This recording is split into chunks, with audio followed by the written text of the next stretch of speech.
ஊடக நண்பர்கள் அனைவருக்கும் வணக்கம். திண்டுக்கல் மாவட்டம் பஞ்சம்பட்டியில் கோயில் கும்பாபிஷேகத்திற்காக பொது மைதானத்தில் அன்னதானம் செய்வதற்கு ஹைகோர்ட் நீதிபதியே அனுமதி கொடுத்தும் ஒரு தரப்பினர் அன்னதானம் செய்யக்கூடாது என்று சாலை மறியல் செய்தனர். இதுவே ஊடகங்களிலும் பத்திரிகைகளிலும் வந்த செய்தி. அரசியலுக்காக அல்லாமல் உண்மையாகவே இந்து மதத்தை பின்பற்றும் எங்களது உறவுகளின் மனம் புண்படக்கூடாது என்பதற்காகவே இந்த பதிவு.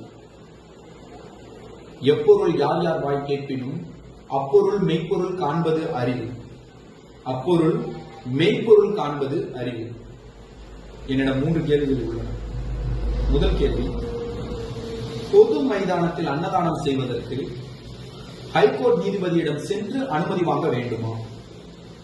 அப்படி என்றால் அது பொது மைதானம் தானா? மெய்ப்பொருள் காண்போம். இரண்டாவது கேள்வி, அன்னதானம் செய்வதற்கு மிக தாராளமாக நன்கொடை கொடுத்த மக்களே அன்னதானத்தை தடை செய்வதற்காக சாலை மறியல் செய்தார்கள் என்றால் எப்படிப்பட்ட முட்டாள்களாக இருப்பார்கள்? அப்படி என்றால் உண்மையிலேயே அந்த சாலை மறியல் அன்னதானம் நடைபெறக்கூடாது என்பதற்காகவா? மெய்ப்பொருள் காண்போம்.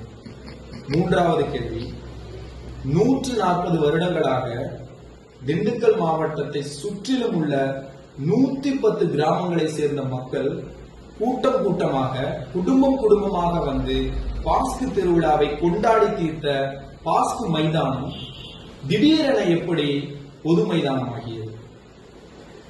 மெய்ப்பொருள் காண்போம்.